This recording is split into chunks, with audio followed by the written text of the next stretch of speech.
Ladies and gentlemen, good afternoon. It's my pleasure to be here today.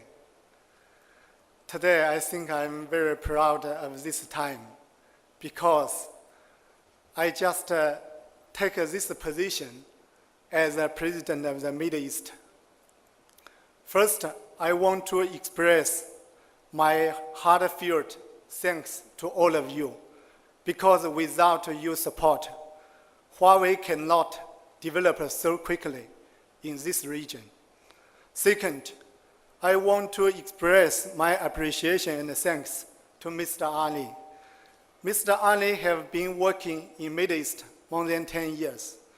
He spent his youth, his energy, his time for this region. He do more contribution for this region. Today, I will take over the torch from Mr. Ali. Our team will work hard. We'll try our best to do more contribution for this region. Last, I want to express my thanks to SAMENA because it gave me this chance to share my perspective about the industry trend. Today, my topic is how to build the better connected world. Now, we are staying the great era. Everything is being changed.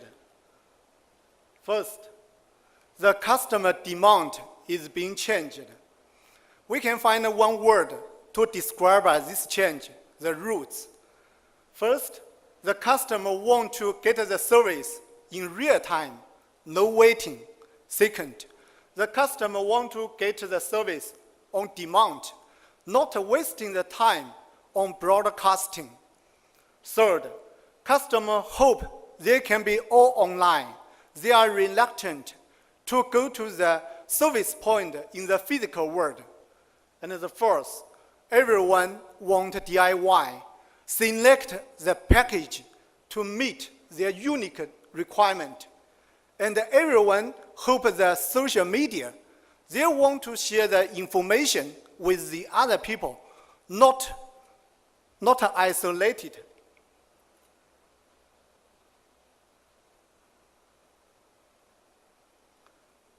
Second, the innovation is being changed. A new technological transformation is just around the world.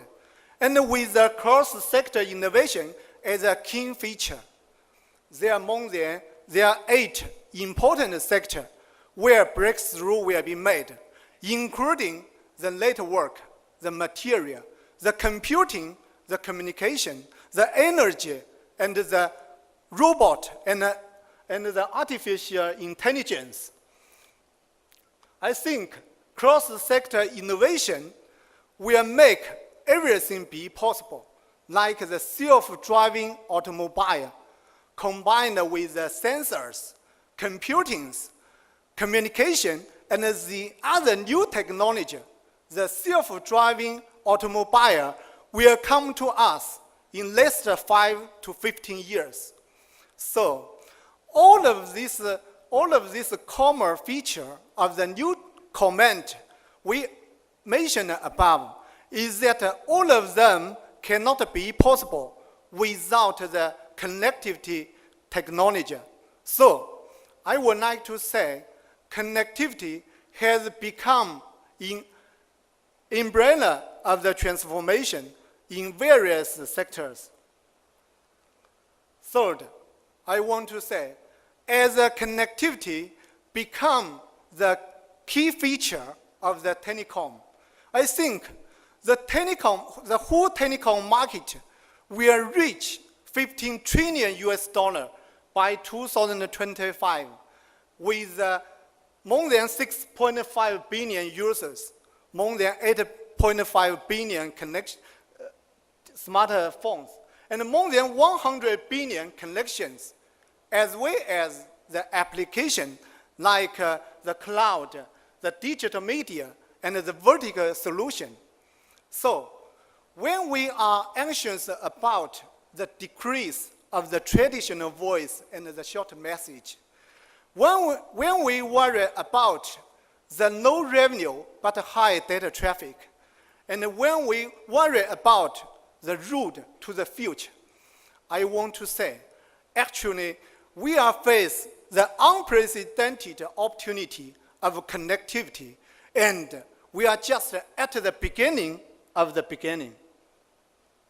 So, behind the roots demand, behind the cross-sector innovation, and behind the ubiquitous connectivity, IoT is coming, and it will become the core and the foundation for the future.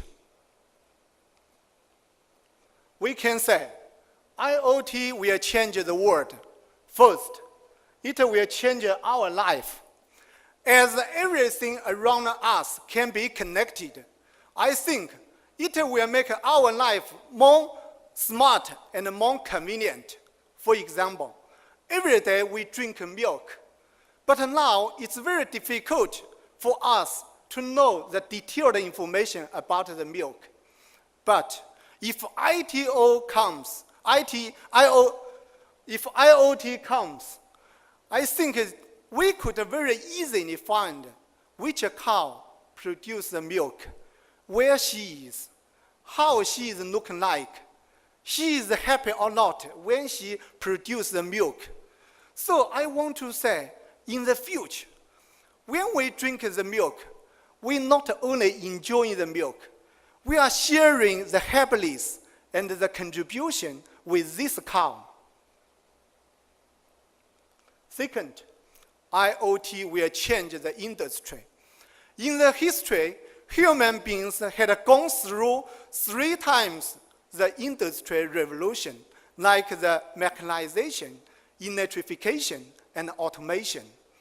Each industry revolution had greatly improved the productivity and dramatically changed the society. Today, IoT is driving the fourth industrial revolution, reshaping the traditional industry and upgrade the industry to 4.0. IoT will become the core of the industry 4.0. Last, IoT will change the society. With the change of the industry and the society, I firmly believe economy and employment will be enhanced. Huawei, as the ICT leader, released the definition about the Global Connectivity Index in 2014. We did the research on the relation between the connectivity, economy, employment, and society.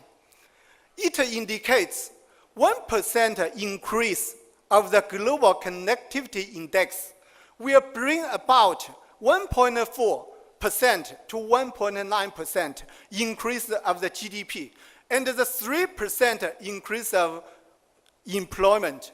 So I want to say, IoT not only facilitates the economic prosperity, but also harmonize the society. Last, I want to share one video about transportation with all of you. It's not a real application of the IoT. However, it will probably help us to understand how IoT can affect our life in the future.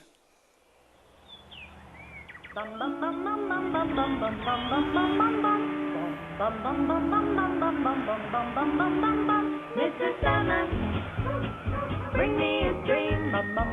Begging that you that I'll never see. You'll have nobody to call my own. Please turn on your magic beam. Mr. Sandman, bring me a dream.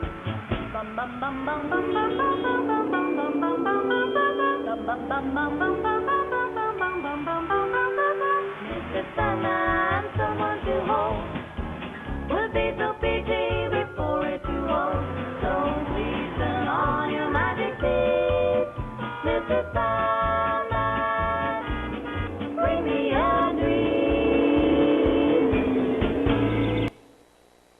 It's amazing, right?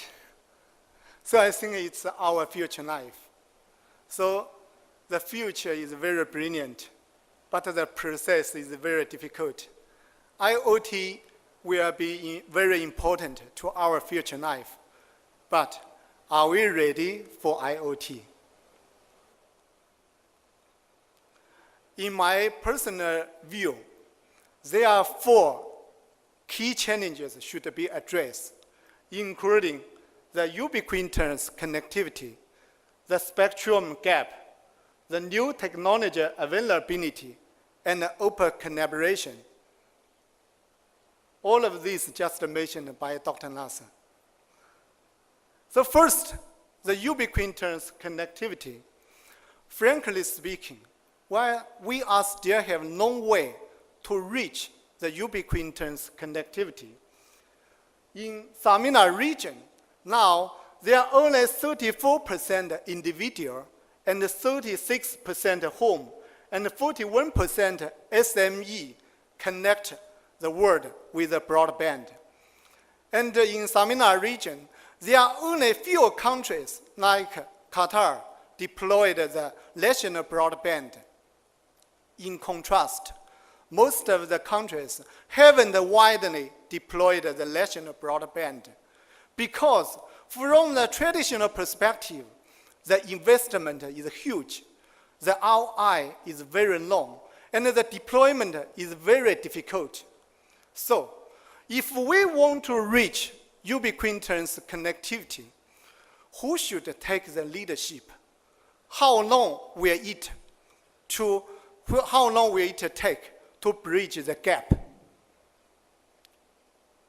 Second, spectrum gap. I think spectrum is another bottleneck ahead of us. According to our research, IoT needs 1,960 megahertz to realize ubiquitous connectivity. But now, there is only 640 megahertz available for operator in SAMENA region. In China, the operators have been awarded 1,120 megahertz. Besides the obstacle for lack of the spectrum, the cost of the spectrum is another obstacle for telecom operators. For example, in China, it only takes $300 million for China Mobile to get the LTE spectrum from the government. But in Germany, one of the top operators spent $3 billion, which is 10 times of China, to get the spectrum.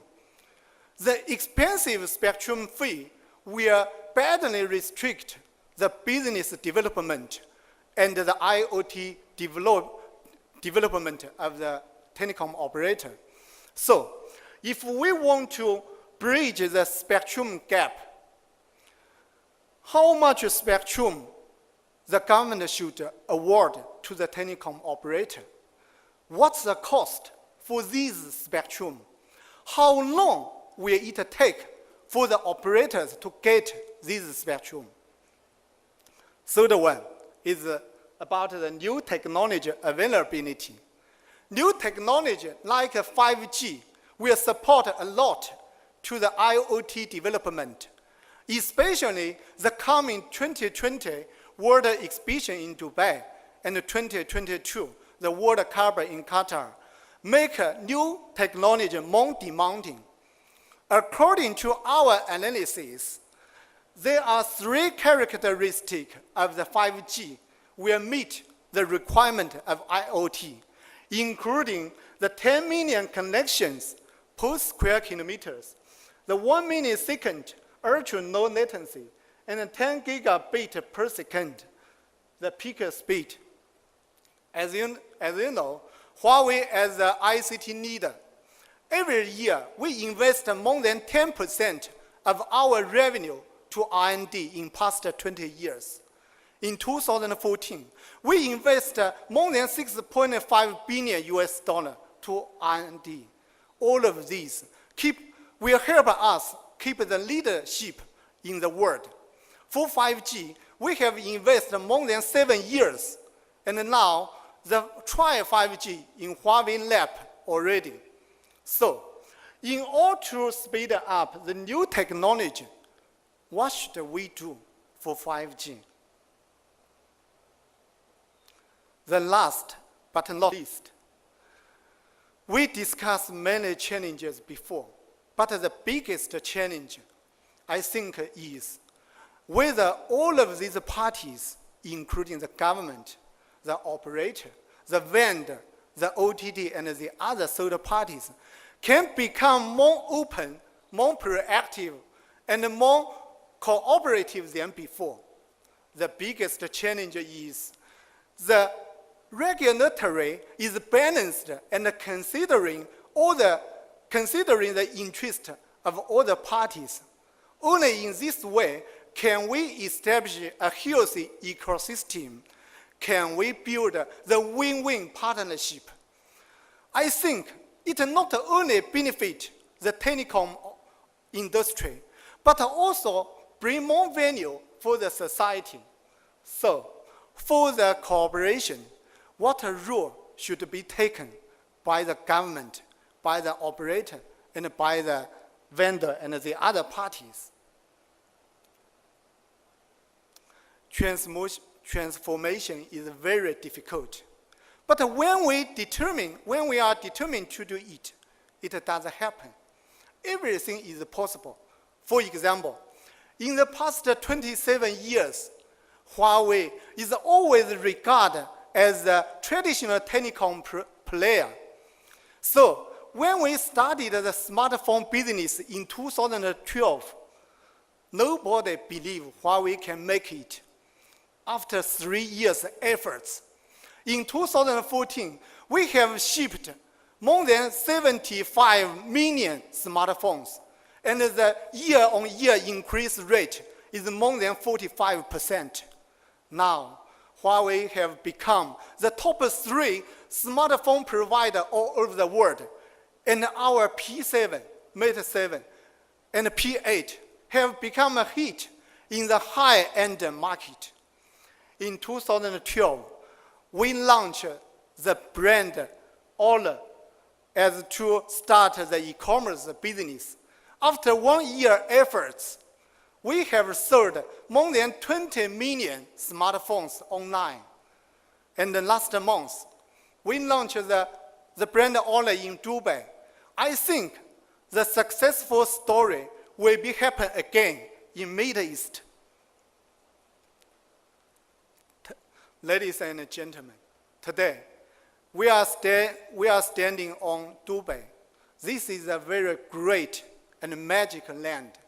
As we all know, Dubai is located in desert, but now it has become one of the most influential cities all over the world because of the vision, because of the dream, because of the openness, because of the initiativeness. So today, although we are facing a lot of challenge on building a better connected world, but I firmly believe we could succeed if we stand with the same spirit of Dubai. Finally, please allow me to cite one sentence from the Vice President and Prime Minister of UAE, His Highness Sheikh Mohammed Rashid. While others try to predict the future, we create it. So, ladies and gentlemen, let's create the brilliant future together.